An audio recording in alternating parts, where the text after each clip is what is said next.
Señal directa. Mire, a la distancia todavía el día de hoy hay muchas personas que se preguntan o nos preguntamos el caso de Mayo Zambada. Sí se entregó, sí lo traicionaron, qué fue lo que ocurrió, pero por lo pronto podría ser condenado a muerte en Estados Unidos.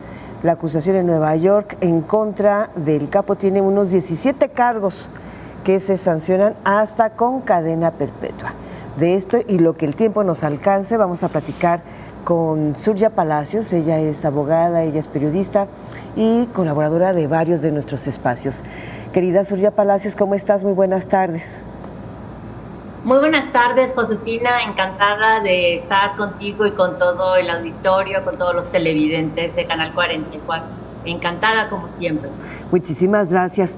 Pues dinos cuáles son tus primeras apreciaciones en torno a esto. Bueno, pues justo yo misma me sorprendí porque en la acusación que enfrentaría Ismael Zambada García en la Corte del Distrito Este de Nueva York, en el primer cargo, que es encabezar una empresa criminal continua que equivale en México a la delincuencia organizada, pues ahí se mencionan más de 85 violaciones al Código de Estados Unidos. Entre ellas está acusado de conspirar para llevar a cabo uno o más asesinatos en contra de rivales o personas adversas al cártel de Sinaloa. Tal cual, así lo dice la acusación que promovió desde 2009 el Departamento de Justicia de Estados Unidos. Esa acusación fue actualizada en febrero y mayo de este año. Y bueno, en este caso, el delito de conspirar para cometer homicidio se sanciona hasta con pena de muerte, de acuerdo con el título 21 y la sección 848 del Código de Estados Unidos, a lo que se agregan los otros 16 cargos de narcotráfico en todas sus modalidades, el lavado de dinero igualmente, y utilizar el uso de armas de fuego. El Mayo Zambada será en breve trasladado a Brooklyn, Nueva York, donde está la sede de la Corte del Distrito Este de esa metrópoli. Principalmente, Josefina, auditorio, porque ahí en esa acusación son más cargos que los que tiene ahora en la Corte del Distrito Oeste del Estado de Texas, con sede en El Paso. Y además de que son más delitos, pues son más graves, y uno de ellos, como comento, incluye la pena capital. Uh-huh.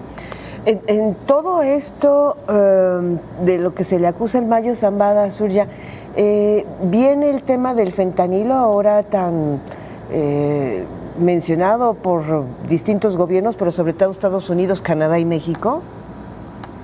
Sí, por supuesto. Justo es la actualización que hizo el Departamento de Justicia de Estados Unidos de esa acusación en febrero y mayo de este año, en el que se incluyeron cargos de importación, tráfico de drogas, y en la descripción de cuáles serían los estupefacientes que habría presuntamente traficado Zambada García a Estados Unidos, se incluye, además de la cocaína, la heroína, también el fentanilo, que, como comentas, pues es una de las principales preocupaciones que tienen las autoridades del país vecino, porque, bueno, no solo es un problema de seguridad, sino es un problema de salud pública, porque son cientos de miles de muertes de jóvenes estadounidenses que perecen cada año producto de sobredosis con este tipo de drogas que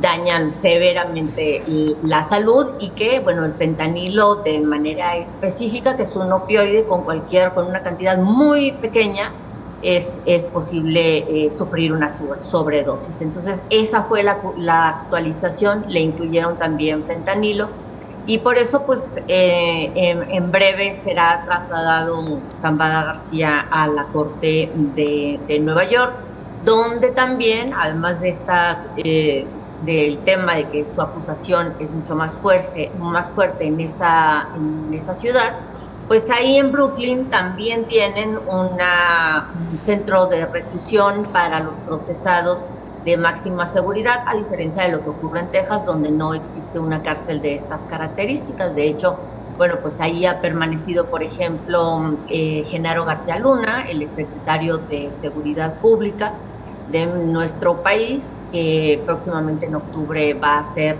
ya sentenciado por el juez Brian Cogan, después de que el año pasado se le encontró culpable de colaborar con el narcotráfico. Este juez, Brian Cogan, será el mismo que juzgue en su caso también a Ismael Zambada García. ¿Qué pasa con el hijo del Chapo también, que llega al mismo tiempo junto con Almayo, Estados Unidos, contra él? ¿Qué acusaciones hay? Igualmente, Josefina, narcotráfico, importación de estupefacientes, lavado de dinero y participar en una empresa criminal continua. Como digo, eso es equivalente o más o menos sería el símil a el delito de delincuencia organizada en nuestro país, pero Guzmán López, al igual que su hermano Ovidio, están acusados en la corte de Illinois, en Chicago.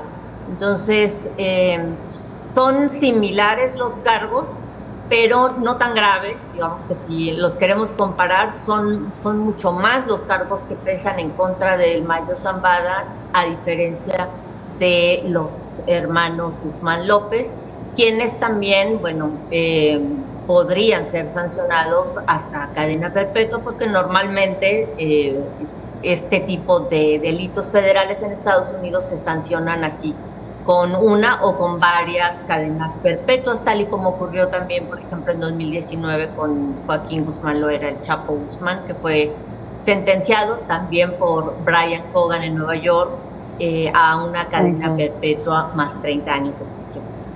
Ahora, bien sabemos que estos integrantes del cártel de Sinaloa, así como otros cárteles, sabemos de qué se les acusa y quiénes les persiguen, por qué se les persigue. Te preguntaría si después de conocer estas acusaciones, ¿qué opinas a la distancia, Surya Palacios? ¿Se entregó? ¿Lo capturaron? ¿Hablamos de traiciones? Con lo que has leído y con la información que tienes, ¿hacia dónde te inclinas?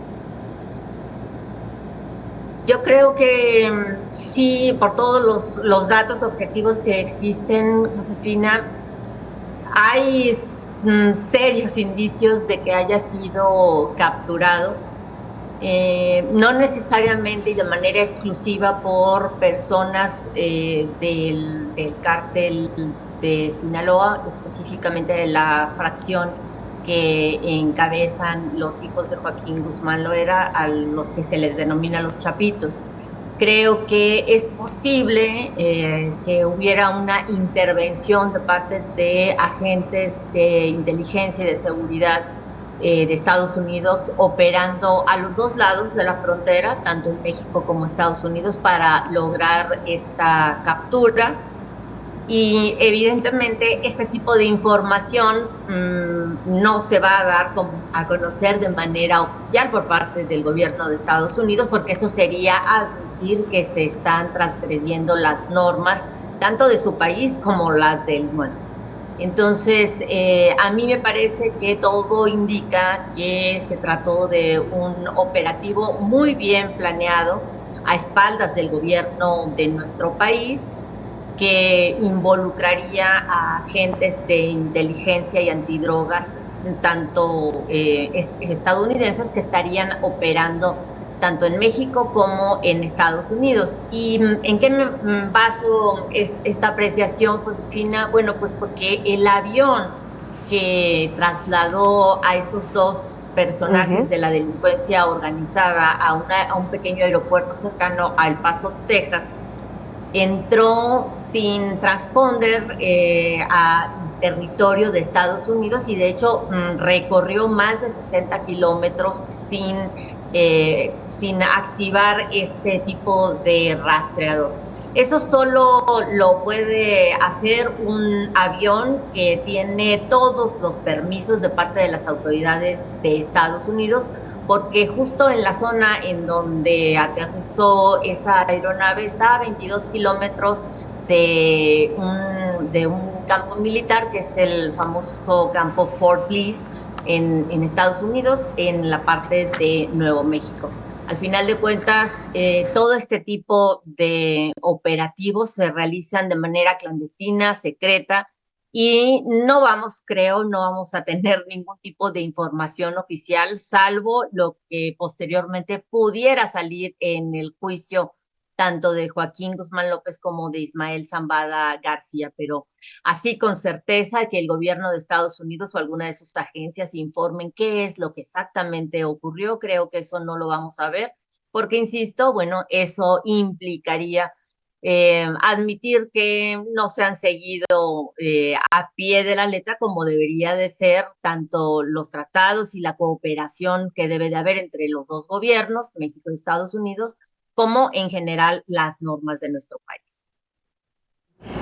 Coincido, porque bueno, después de las Torres Gemelas y tú detectas un avión donde no hay aviso que está sobrevolando tu espacio aéreo, pues lo derribas, ¿no? Entonces, pues sí, hay todavía mucho que esperar, y esto pues ya lo veremos en la corte o en los siguientes juicios, tal como lo estás señalando. Se nos agota el tiempo, Surya, pero solo me gustaría preguntarte, ¿no ves en todo este tema algo de simulación?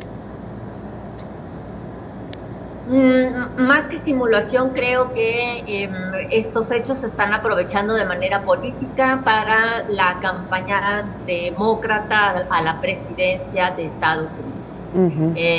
Incluso desde el 25 de julio, cuando se dio a conocer estas detenciones, agencias que no tienen nada que ver con el combate a las drogas en Estados Unidos salieron a presumir y alabar el arresto.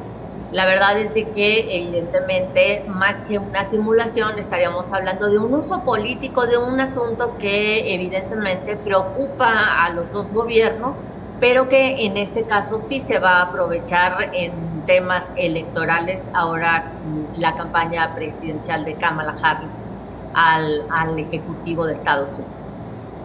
Surya Palacios, qué gusto escucharte, qué gusto verte, y de veras que muchísimas gracias por hacer espacio en tu agenda y platicar con nuestra audiencia. Muchísimas gracias a ti, Josefina, un saludo para todos. Igualmente, hasta muy pronto.